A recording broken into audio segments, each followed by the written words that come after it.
કેમ છો બાળકો? મજામાં ને? હા, મને ખબર છે કે તમે મજામાં છો.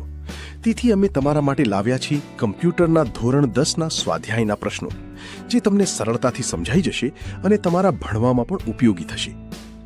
અહીં આપેલા વિકલ્પોમાંથી યોગ્ય વિકલ્પ પસંદ કરવાનો રહેશે. 1.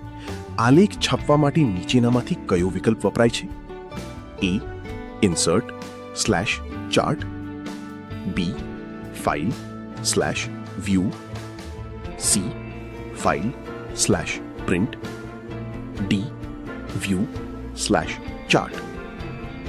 આલેખને છાપવા માટે ઓપ્શન C વિકલ્પ વપરાય છે, એટલે કે ઓપ્શન C સાચો જવાબ છે. 2. કેલ્સીમાં બનાવેલા આલેખમાં કેટલા અક્ષ હોઈ શકે? A. 2, B. 3, C.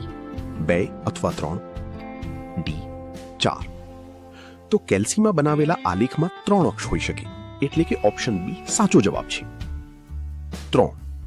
કેલ્સીમાં 3D શાબ્દિક લખાણ દાખલ કરવા માટે નીચેનામાંથી શું વપરાય છે? A. Font work, B.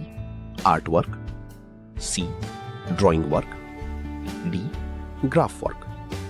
હા બાળકો, તમે સાચું વિચારો છો. ઓપ્શન A ફોન્ટ વર્ક સાચો જવાબ છે. 4.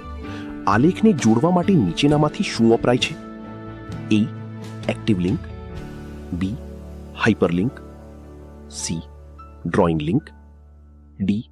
Connection link. આલેખને જોડવા માટે ઓપ્શન B હાઇપરલિંક વપરાય છે, એટલે કે ઓપ્શન B સાચો જવાબ છે. 5. નીચેનામાંથી કયો વિકલ્પ આલેખનો પ્રિવ્યૂ દેખાડે છે? A. XHTML તરીકે સંગ્રહ, B. Page preview, C. આલેખની નિકાસ, D. આપેલ કોઈ પણ નહીં. Yes friends, you all are thinking correct. Option B page preview is right answer. 6. Data વિસ્તારમાં ઊભી હરોળ કોલમ અથવા આડી હરોળ રો ને અચળ બનાવવા માટે, નિરપેક્ષ બનાવવા માટે કયું ચિહ્ન વપરાય છે? A. Hash, B. Dollar, C.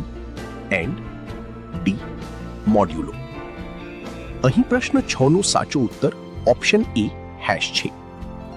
હવે આગલો પ્રશ્ન 7. નીચેનામાંથી શેની સાથે કેલ્સી આલેખને જોડી શકાય છે? A. હયાત દસ્તાવેજ સાથે, B. નવા દસ્તાવેજ સાથે, C. વેબ પેજ સાથે, D. આપેલા તમામ વિકલ્પો. અહીં પ્રશ્ન 7 નો સાચો જવાબ ઓપ્શન D આપેલા તમામ વિકલ્પો છે, એટલે કે ઓપ્શન A હયાત દસ્તાવેજ સાથે, ઓપ્શન B નવા દસ્તાવેજ સાથે, ઓપ્શન C વેબ પેજ સાથે. આ તમામ વિકલ્પો સાચા હોવાથી ઓપ્શન D સાચો વિકલ્પ કહેવાય. જો તમને અમારો આ વિડીયો ગમ્યો હોય તો અમારી ચેનલને જરૂરથી સબસ્ક્રાઇબ કરજો, અને જો બીજી કોઈ માહિતી જોઈતી હોય તો કોમેન્ટમાં જરૂર કહેજો.